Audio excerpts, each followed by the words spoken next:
ఇక లక్ష్మి కడుపు మీద చేయి వేసుకొని ఏడుస్తూ, నాన్న, నువ్వు నా కడుపులో ఉండేది కొన్ని రోజులే. నా దగ్గర ఉండేది కూడా కొన్ని రోజులే. ఎందుకంటే నువ్వు ఆ ఇంటి వారసుడివి. నువ్వు మీ నాన్న చేతుల మీద పెరగడమే న్యాయం. నీకక్కడ అందరూ ఉంటారు నాన్న. నీకక్కడ నాన్న ఉంటారు. నానమ్మ ఉంటుంది. ఎవరో ఒకరు నీ చుట్టూ ఉంటారు. నిన్ను యువరాజులా చూసుకుంటారు. నువ్వు అడగక ముందే నీకు అన్నీ తెచ్చిస్తారు. నీ కష్టం అనేది తెలియకుండా పెంచుతారు. అదే నువ్వు ఈ అమ్మతో ఉంటే కష్టాలు, కన్నీళ్ళు, దరిద్రం, శని అన్నీ మనతోనే ఉంటాయి నాన్న. నాలాంటి జాతకం నీదవ్వకూడదు. అందుకే ఎలా అయినా సరే నేను మీ నాన్న దగ్గరికి చేరుస్తా అని లక్ష్మి అనుకుంటుంది. ఇక లక్ష్మిని ఓ రౌడీ దూరం నుంచి చూస్తూ ఉంటాడు. తర్వాత పద్మాక్షికి కాల్ చేసి లక్ష్మి గురించి చెప్తాడు. అడ్రస్ మొత్తం తెలిసిపోయింది. మీరు ఓకే అంటే ఆ లక్ష్మిని ఇక్కడే చంపేస్తా అని రౌడీ అంటే, రేయ్ రేయ్, తనని ఇంత కష్టపడి వెతికింది చంపడానికి కాదురా. ఇక నుంచి ఆ లక్ష్మిని గమనించడమే నీ డ్యూటీ. అది ఎక్కడికి వెళ్ళినా నాకు చెప్పాలి. దాని వివరాలు ఎప్పటికప్పుడు నాకు తెలియాలి అని అంటూ ఉంటుంది పద్మాక్షి. ఇక తర్వాత పద్మాక్షి శాస్త్ర దగ్గరికి వెళ్ళి పడుకున్న శాస్త్ర తల నిమిరి, శాస్త్ర, ఆ లక్ష్మి మీద నిఘా పెట్టాను. ఎల్లుండే నీకు డెలివరీ డేట్ పెట్టారు. ఈలోపు ఆ లక్ష్మిని హాస్పిటల్‌కి వచ్చేలా చేసి 7వ నెల అయినా సరే ఆ లక్ష్మికి డెలివరీ చేయిస్తా. ఆ బిడ్డని నీ బిడ్డగా నీ దగ్గర పెంచుతా. ఈ ప్రాసెస్‌లో ఆ లక్ష్మి చనిపోయినా నాకు ఏ ప్రాబ్లమ్ లేదు. దాని బిడ్డని నీ బిడ్డని చేయడమే నా ధ్యేయం. ఈ రహస్యం నీకు తెలియకుండా దాస్తున్నాను. లక్ష్మి గురించి, దాని బిడ్డ గురించి ఎవరికీ తెలియకూడదు. తెలియనియ్యను. బిడ్డని కనిచ్చిన తర్వాత ఆ లక్ష్మిని ఈ ప్రపంచానికి దూరం చేస్తా. ఇక నీ సంసార జీవితానికి ఏం అడ్డు ఉండదు అని అంటూ ఉంటుంది పద్మాక్షి. ఇక మరోవైపు యమునకు చిన్న బిడ్డ ఏడుపు వినిపించి రాత్రి వేళ మొత్తం తిరుగుతూ ఉంటుంది. తీరా ఓ చోట బిడ్డ నేల మీద ఉంటే ఓ పెద్ద పాము బిడ్డ దగ్గరికి వస్తుంది. యమున మొత్తం వెతుకుతూ బిడ్డను చూస్తుంది.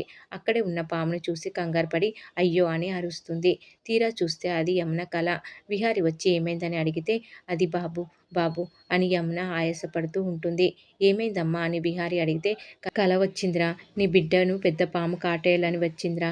ఇలాంటి కల కీడులా అనిపిస్తుందిరా. అసలే సహస్ర కడుపుతో ఉంది. నాకు భయంగా ఉందిరా అని అంటుంది యమున. నేనేం మాట్లాడాలమ్మా. నేను సహస్రతో పెళ్లి వద్దు అన్నా పెళ్లి చేశారు. తన దగ్గరకు నేను ఏ రోజు వెళ్ళలేదు. తన కడుపునకు నన్ను కారణం చేశారు. నేను ఇలా అయిపోవడానికి సహస్ర కడుపులో బిడ్డ కారణం. అలాంటి బిడ్డ గురించి నేనేం ఆలోచిస్తాను అని అంటాడు విహారి. యమున విహారిని లాగిపెట్టి కొట్టి, నువ్వేమన్నా సహస్ర కడుపులో ఉన్నది నీ బిడ్డే. వాడి బాధ్యత నీదే అని అంటుంది.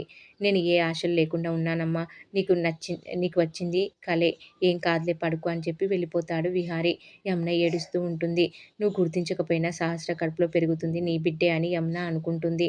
ఉదయం స్వామీజీ దగ్గరికి వెళ్ళాలి అనుకుంటుంది. యమున స్వామీజీ దగ్గరికి వెళ్ళి తన కల గురించి చెప్తుంది. మరోవైపు లక్ష్మి గుడికి వెళ్తుంది. ఇక పంతులు తన వాళ్ళతో మాట్లాడుతూ కంగారు పడితే ఏమైందని లక్ష్మి అడుగుతుంది. మాకు తెలిసిన వాళ్ళు డబ్బు కోసం సొంత వాళ్ళని చంపేశారు అని అంటాడు పంతులు. ఇక లక్ష్మి విహారి పేరు మీద అర్చన చేయించి హారతి తీసుకుంటుంటే హారతి ఆరిపోతుంది. ఏం అపచారమో అని పంతులు అనగానే లక్ష్మి విహారిని తలుచుకొని అలా కంగారు పడుతూ ఉంటుంది. విహారి గారికి ఏమైనా ప్రమాదం పొంచి ఉందా?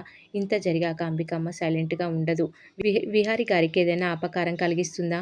వెంటనే విహారి గారిని కాపాడుకోవాలని వెళ్తూ ఉంటుంది లక్ష్మి.